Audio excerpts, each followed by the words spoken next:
Nosso subtema hoje é: volte para a mesa, porque nós temos uma viva esperança. Diga para o seu vizinho: você tem uma viva esperança. Eu quero convidá-lo a abrir sua Bíblia em 1 Pedro, capítulo 1. 1 Pedro, capítulo 1. Nós vamos ler os primeiros 9 versículos. 1 Pedro, capítulo 1. Esse Pedro que escreveu essa carta é um daqueles Pedros, é um daqueles três, né? O Pedro é um daqueles três que estava no barquinho, né? Pedro, André, Tiago e João no barquinho. Esse é o apóstolo Pedro, um dos 12 apóstolos de Jesus. Diz assim a palavra de Deus. Eu quero pedir mais uma vez, por gentileza, que enquanto a gente estiver ministrando a palavra, que você não se movimentasse, a não ser que seja absolutamente necessário. Desligue seu celular, se desliga agora, não vai acontecer nada que você precisa tomar providência, exceto se você vê ali o nome flechas e um número, e significa que você tem um filho, uma filha, você é responsável por alguma criança e você precisa se dirigir até o ministério lá, flechas, né, saber o que é, enfim. Mas a não ser isso, por favor, porque quando a gente se levanta, a gente se distrai e distrai os outros também. Eu gostaria que nos próximos 30 minutos você tivesse toda a atenção, porque eu creio que Deus quer falar com você hoje. Diz assim: Pedro, apóstolo de Jesus Cristo, aos eleitos que são forasteiros na diáspora, no Ponto, na Galácia, na Capadócia, na Ásia e na Bitínia. Eleitos segundo a presciência de Deus Pai, em santificação no Espírito, para a obediência e a aspersão do sangue de Jesus Cristo, que a graça e a paz lhes sejam multiplicadas. Bendito seja o Deus e Pai de nosso Senhor Jesus Cristo, que segundo a sua grande misericórdia, nos regenerou para uma viva esperança. Diga comigo: viva esperança. Mediante a ressurreição de Jesus Cristo dentre os mortos. Verso 4. Para uma herança que não pode ser destruída, que não fica manchada, que não murcha e que está reservada nos céus para vocês, que são guardados pelo poder de Deus, mediante a fé, para a salvação preparada, para ser revelada no último dia, ou no último tempo. Nisso vocês exultam, embora no presente por breve tempo, se necessário, sejam contristados por várias provações, para que, uma vez confirmado o valor da fé que vocês têm, muito mais preciosa do que o ouro perecível, mesmo apurado pelo fogo, resulte em louvor, glória e honra na revelação de Jesus Cristo.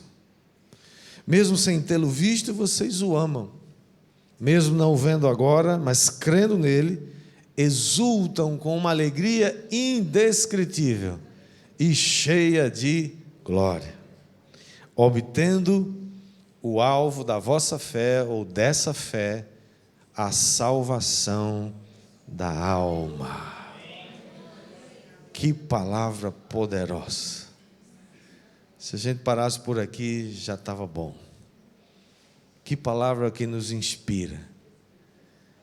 Eu quero pedir que você continue em espírito de expectação, porque Deus quer falar com você dentro dessa palavra. Nós sabemos, irmãos, que Deus nos promete suas promessas. Promete as promessas Não é redundância, é para reforçar o negócio. Deus é bom. As primeiras 4 mensagens dessa série Volte para a Mesa revela, mostra para você, conta para você, chama sua atenção para as promessas de Deus. Deus deseja que você tenha saúde, revelação. Deus deseja que você tenha vitória. Deus deseja que você tenha sucesso no que você faz. Deus deseja que você seja bem-sucedido. A Bíblia Sagrada nos diz isso. O Senhor é o meu pastor e nada me faltará. A palavra de Deus nos diz isso. Mas se a nossa expectativa, no entanto, se resume apenas às coisas dessa vida, nós somos os mais miseráveis de todos os homens.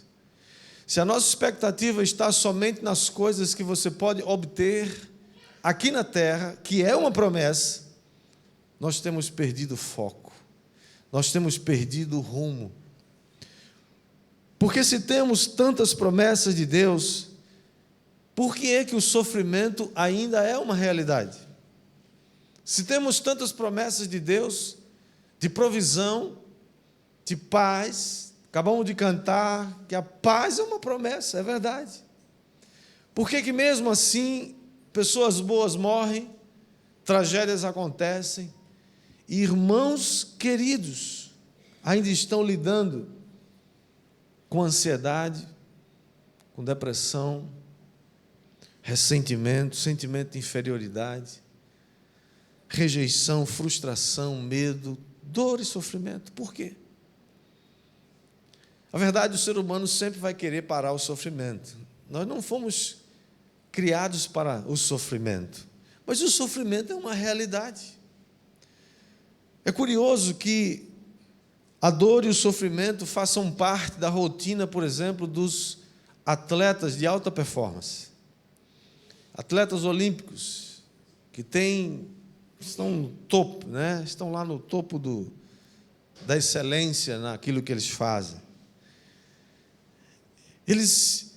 Quando eles estão no pódio, recebendo a medalha, ganhando um prêmio, a gente não imagina quanto sofrimento eles tiveram que passar. A gente não imagina quanto esforço, quanta disciplina, quanta determinação, persistência, quanto tempo, anos talvez, que eles levam para chegar ali naquele lugar.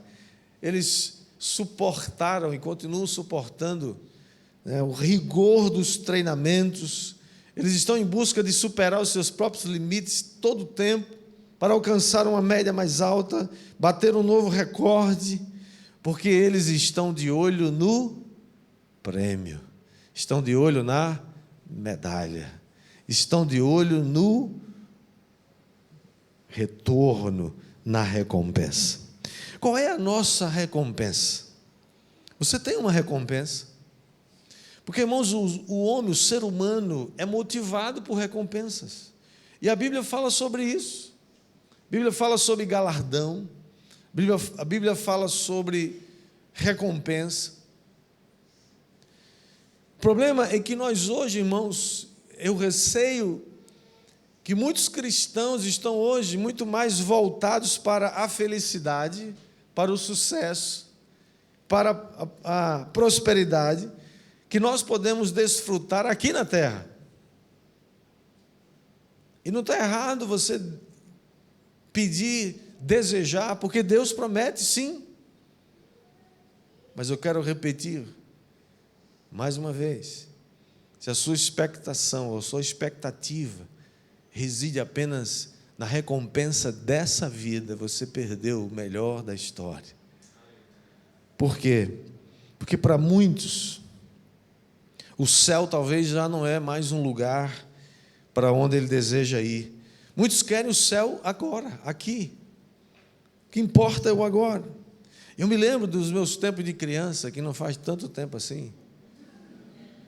Eu lembro que era muito comum ouvir mensagens sobre a volta de Cristo. Mensagens que falavam do céu. O céu é um lugar maravilhoso, cheio de glória e gozo. Lá eu quero ver meu Salvador. O céu é um lugar para onde eu vou.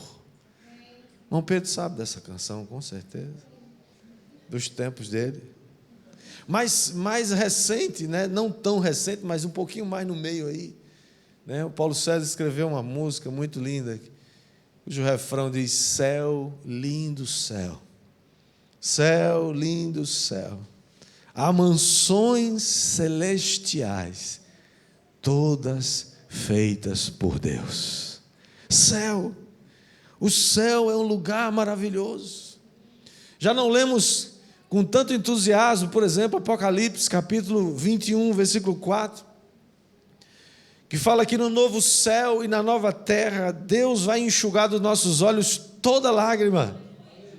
Um lugar que não tem choro. Você já viu que essa caminhada aqui na terra é marcada por muito choro, muito lamento? No céu não vai ter luto, no céu não vai ter pranto, não vai ter dor e não vai ter sofrimento. Que maravilha, diga amém. O problema, queridos, é que às vezes nós estamos perdendo, por muitas vezes, a noção da eternidade. Nós somos seres eternos. Você nasceu e a eternidade começou para você.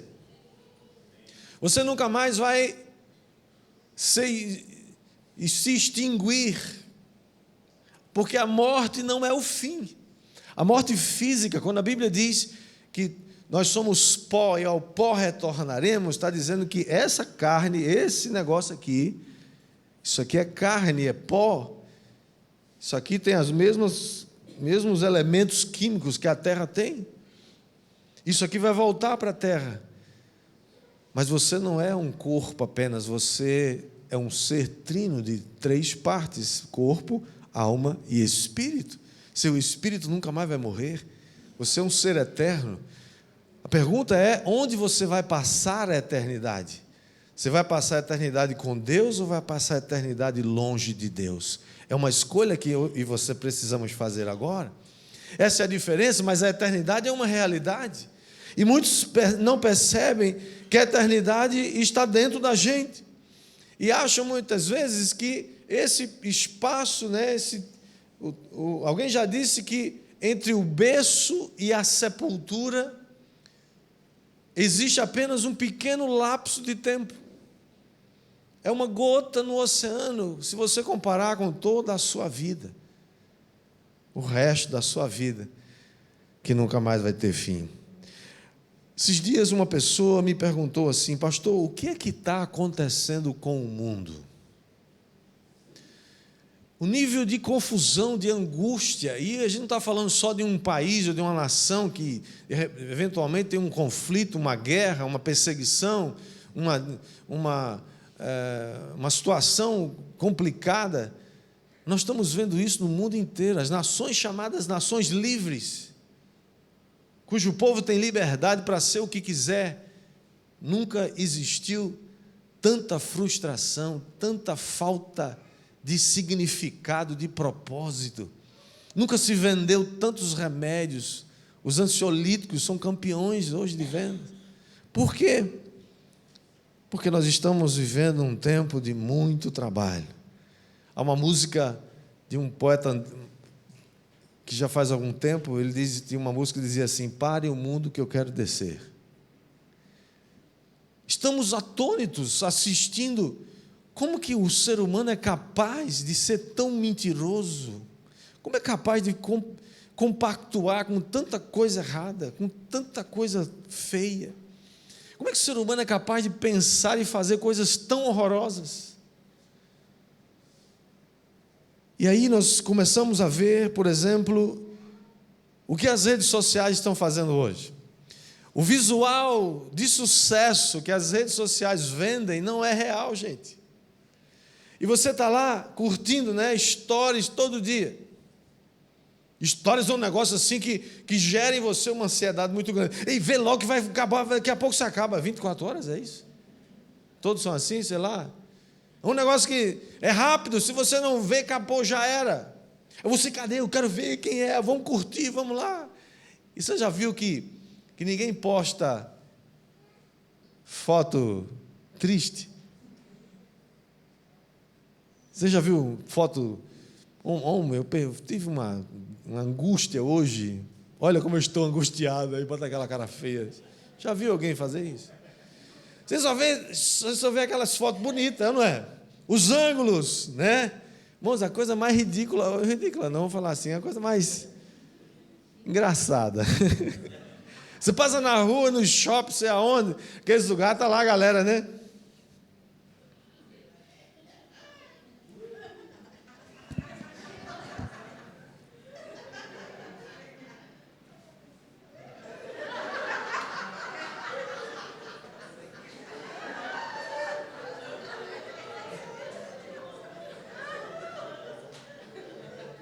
Aquela cara bem feia assim, né?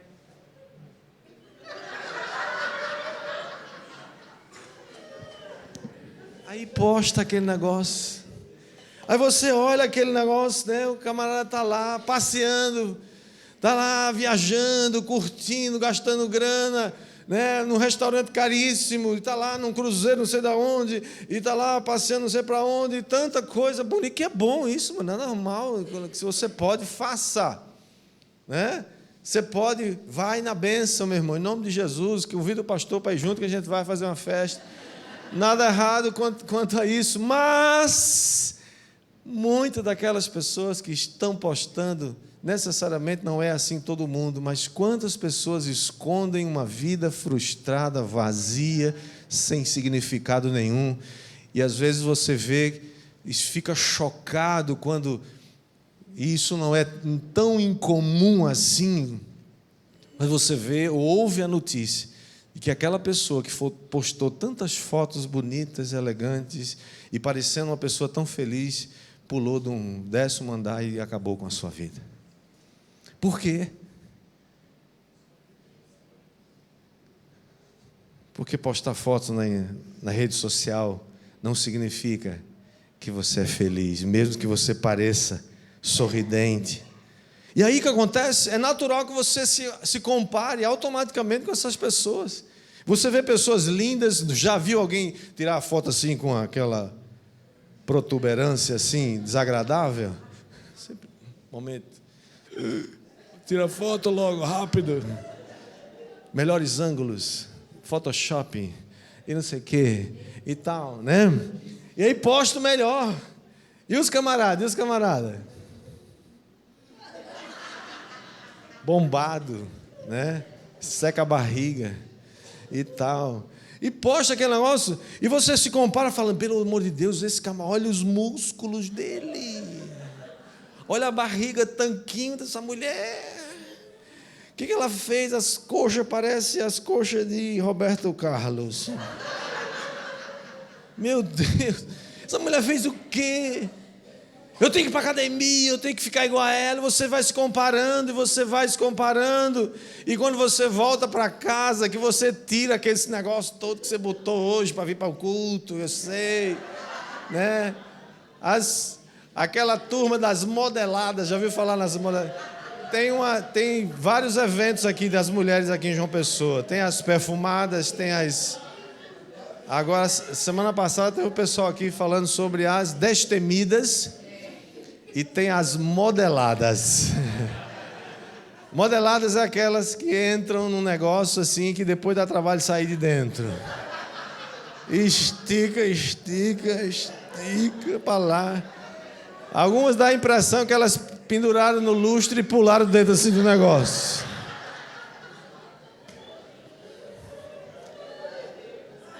E você olha aquele story, você fala, não, como é que ela pode ter um negócio desse e eu não posso? O que é que eu vou fazer? Vai nutricionista hoje, amanhã, fazer uma agenda, e vai para a academia e compra não sei o que, e vai comer não sei o que lá, e parará.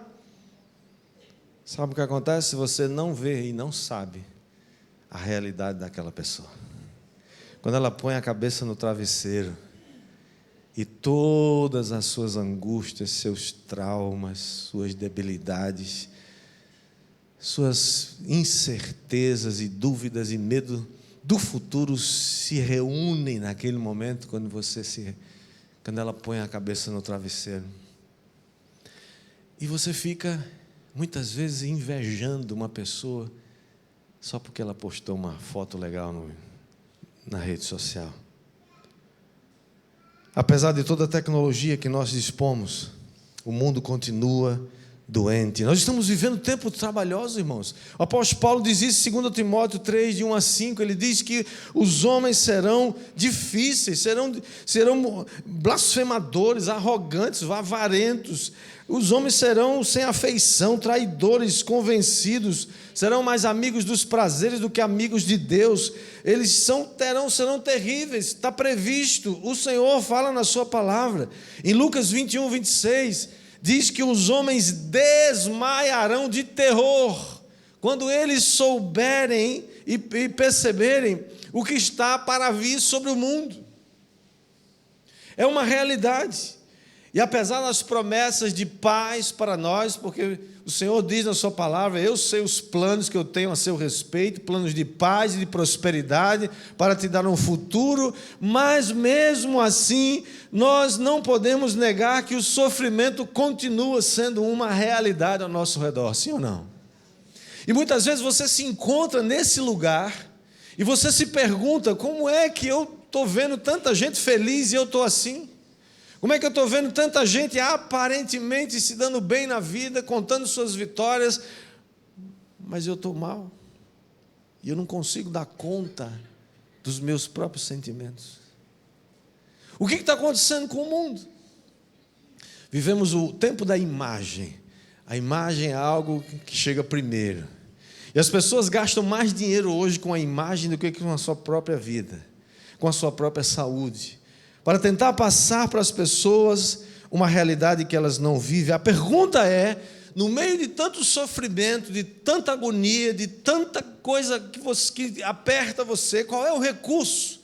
Se nós, mesmo cristãos como somos, salvos, redimidos pelo sangue de Jesus, nós não estamos isentos da tribulação, não estamos isentos do sofrimento. Qual é o recurso, o nosso recurso? Qual é o recurso da igreja? O recurso da igreja está lá em Tiago, capítulo 5, versículo 13, que diz: está entre vós alguém sofrendo?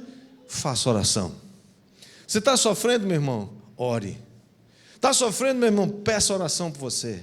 Toque a trombeta, ore, clame.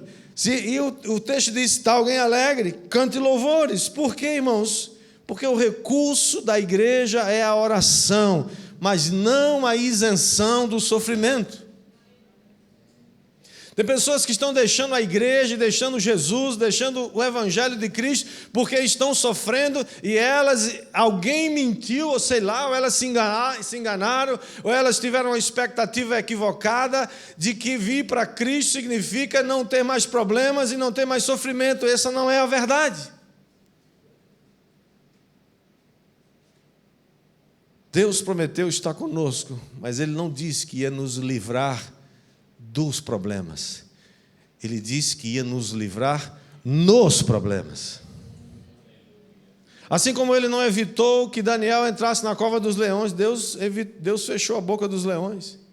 Mas Deus podia também não ter fechado a boca dos leões e Daniel ter virado churrasco de leão. Se essa fosse a vontade de Deus, o propósito de Deus, não sei. Pedro, o apóstolo, escreve aos forasteiros e peregrinos do primeiro século, provavelmente entre o ano 60 e 64 da nossa era. Ele diz que esses forasteiros e peregrinos foram eleitos segundo a presciência de Deus. Então, quero compartilhar com você rapidamente 3 coisas que esse texto nos ensina. O primeiro, para situar você e deixar você alinhado com a realidade que a Bíblia nos ensina. Primeira coisa que você precisa saber é que nós aqui somos forasteiros e peregrinos nessa terra. Isso aqui não é nossa casa, irmãos. Tem pessoas que estão vivendo como se isso aqui fosse o último recurso. Que isso aqui, você prepara a sua vida para viver a sua vida aqui na terra. Isso aqui é uma gota no oceano. Pedro escreve a esses irmãos eleitos e diz que eles são forasteiros, não só porque eles eram estavam dispersos em todo o Império Romano, mas porque essa é a nossa característica, somos forasteiros e peregrinos, nós estamos indo de volta para casa, aqui não é nossa casa. Jesus estava assim falando para os seus discípulos, eles estavam tristes, porque depois do capítulo 13 de João, Jesus lava os pés dos discípulos, tem a última ceia, fala que está indo embora, que vai sofrer, que vai morrer. Os discípulos estão tristes, mas ele olha para os discípulos e diz assim: não se turbe o vosso coração, crede em Deus, crede também em mim, porque na casa de meu pai há muitas moradas. E ele diz: mas se assim não fora, eu vos teria dito, eu vou preparar para vocês lugar, e quando eu for e vos preparar lugar, voltarei e vos levarei para mim mesmo, para que onde eu estou estejais vós também. Eu acho que deve ter esse texto aí no nosso... Ok, obrigado.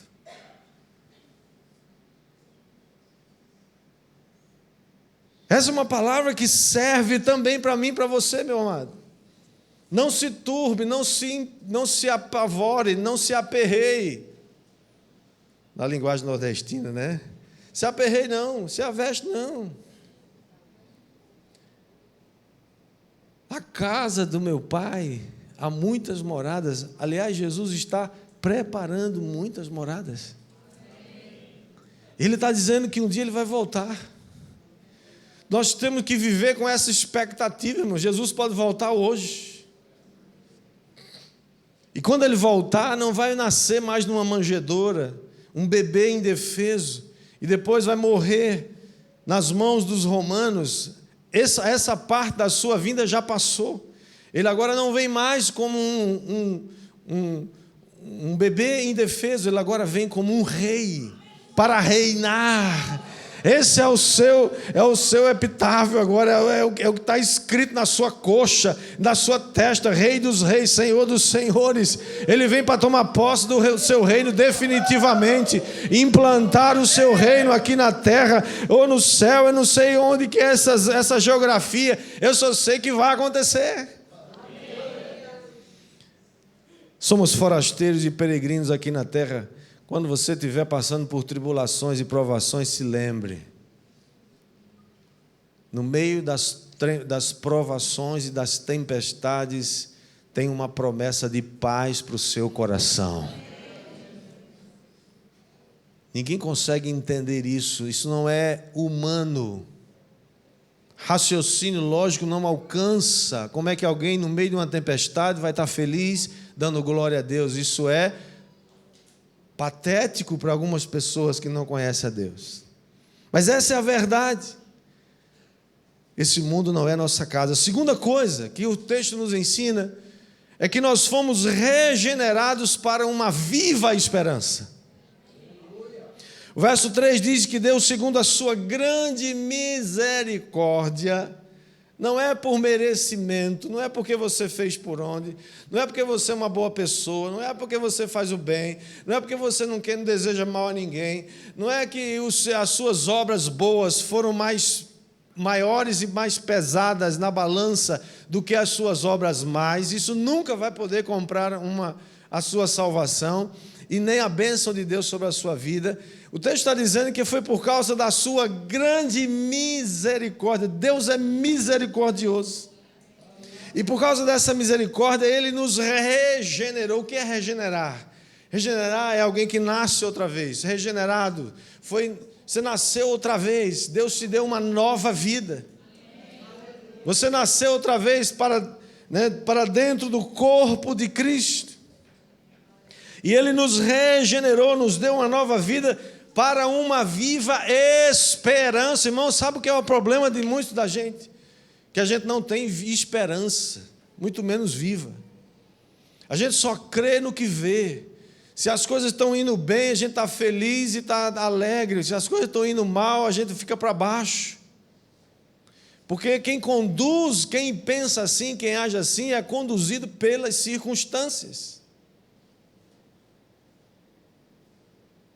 Está cheio do dinheiro, feliz da vida, montado na grana.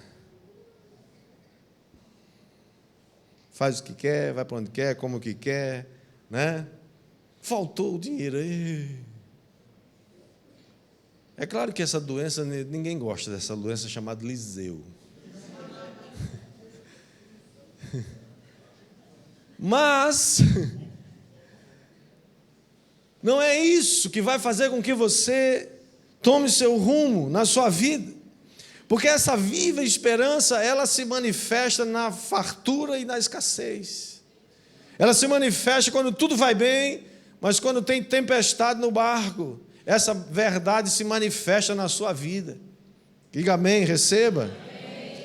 O verso 3 nos diz assim: bendito seja o Deus e Pai de nosso Senhor Jesus Cristo, que segundo a sua grande misericórdia, nos regenerou para uma viva esperança mediante a ressurreição de Jesus Cristo dentre os mortos. Irmãos, a ressurreição de Jesus Cristo é um marco na história do Evangelho. Se Cristo não tivesse ressuscitado, tudo estava perdido. Mas naquela manhã de domingo, o mesmo Espírito que regenerou você e trouxe você de volta para a presença de Deus, esse mesmo Espírito entrou no corpo gelado de Jesus, naquela tumba fria, no domingo pela manhã, e levantou aquele corpo, aqueceu aquele corpo e deu vida a Jesus outra vez, e ele se levantou dos mortos e foi visto por muita gente. Mais de 500 irmãos viram Jesus ressuscitado, e essa é a garantia de que essa viva esperança continua viva hoje, 2000 anos depois. Está viva para mim e para você. É essa esperança que faz você levantar de manhã e sair para trabalhar. É essa viva esperança que mantém você vivo, que mantém você alinhado, que mantém você crendo, que mantém a sua fé viva. É por causa dessa viva esperança de um dia nos encontrar outra vez nas nuvens com o Senhor Jesus Cristo, que a gente continua levantando e fazendo a vontade de Deus e crendo. Pode ser que não está tudo bem aparentemente, mas no final das contas vai ficar tudo bem. Isso é a verdade. O apóstolo Paulo fala também dessa regeneração em Efésios 2, versículo 1, ele diz: ele vos deu vida quando vocês ainda estavam mortos em delitos e pecados. Quando você estava morto, quando você era um defunto espiritual, quando você era um cadáver espiritual, Deus entrou em você e te deu vida e te regenerou e trouxe você à luz outra vez e te deu e deu a mim e a você uma esperança viva.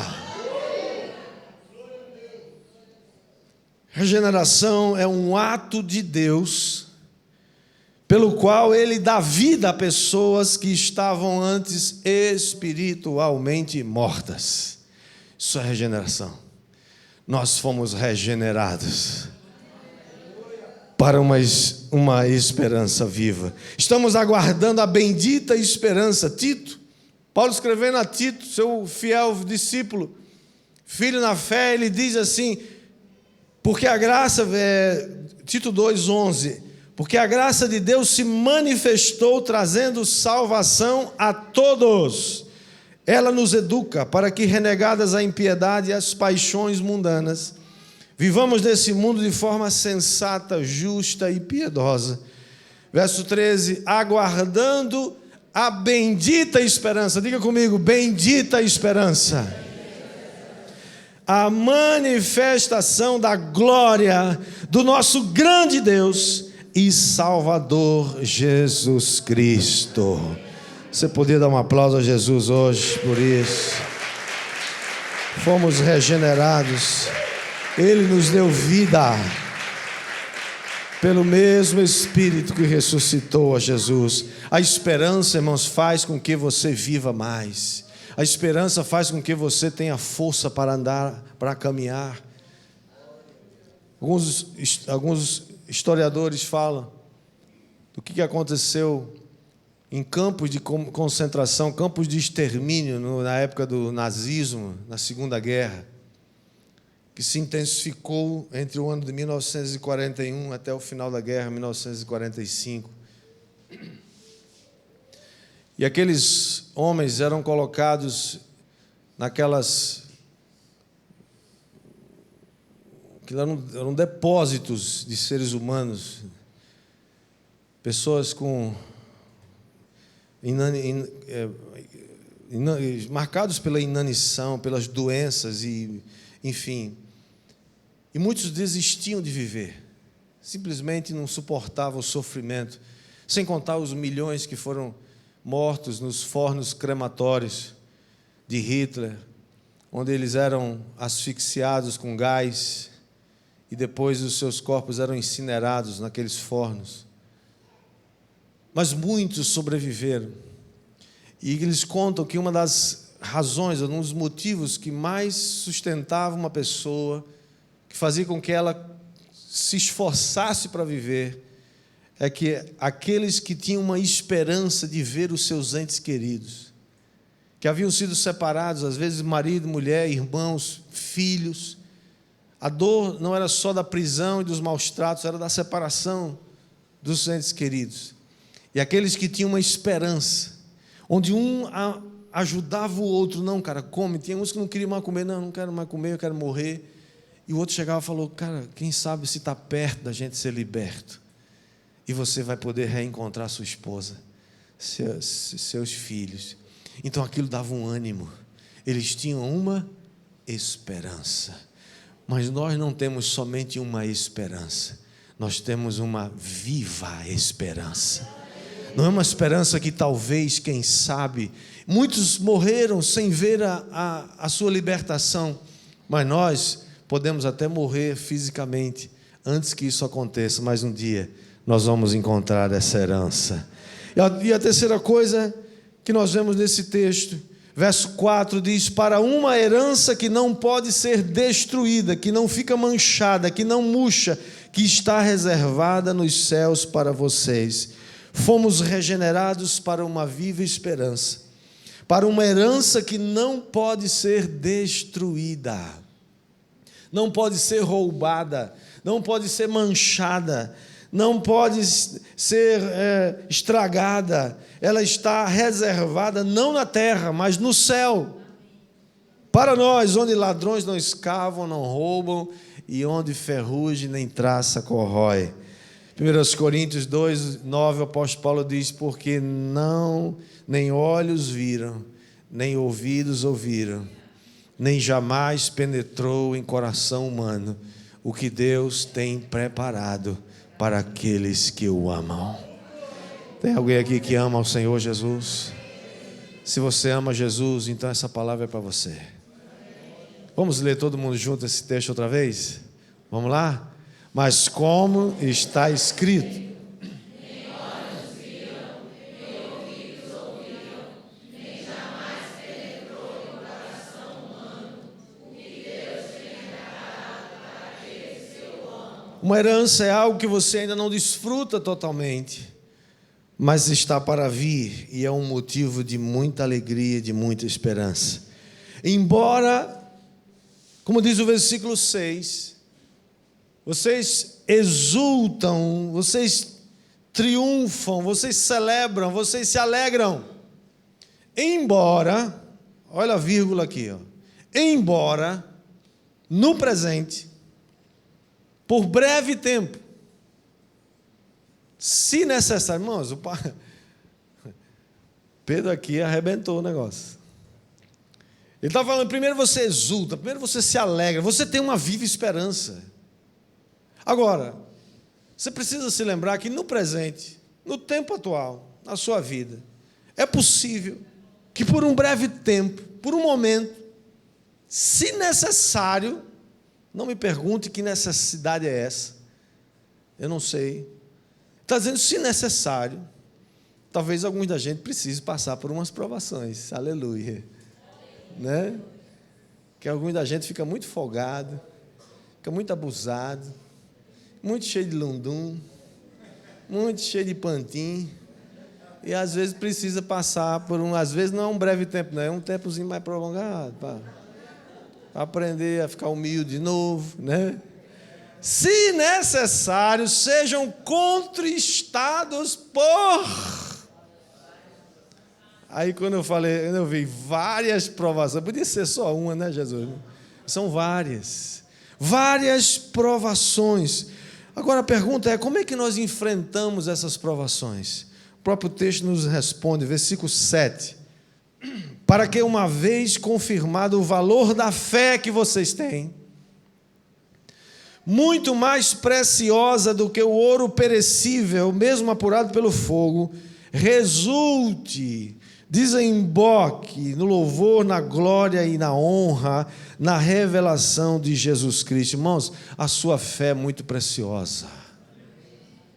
O ponto principal que o diabo trabalha é para roubar a sua fé, é para desacreditar aquilo que você crê. Por isso que é tão importante que o Senhor Jesus mesmo disse e nos advertiu certa vez: porventura, quando o Filho do Homem voltar, achará fé na terra? Porque quando ele estava falando para os discípulos perguntaram para ele: como é que vai ser o final das contas, o final de todas as coisas? E Jesus fala assim: olha, não se engane, vai acontecer isso, vai ter confusão, mas a iniquidade vai se multiplicar tanto que o amor de quase todos esfriará. Quando o amor esfria, a fé vai junto.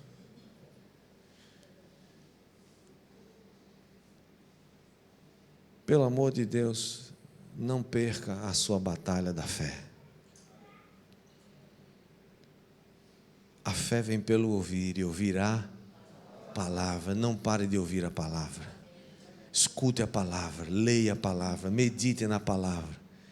Que essa palavra de hoje entre no seu coração, gere fé no seu coração, porque o valor da fé é maior do que ouro, é maior do que dinheiro. O valor da fé está dizendo aqui que ela, uma vez confirmada, ela vai resultar em louvor, glória e honra na revelação de Jesus Cristo. E verso 8 diz que mesmo sem tê-lo visto a Cristo, vocês o amam. E mesmo não o vendo agora, mas crendo nele, exultam com uma alegria indescritível.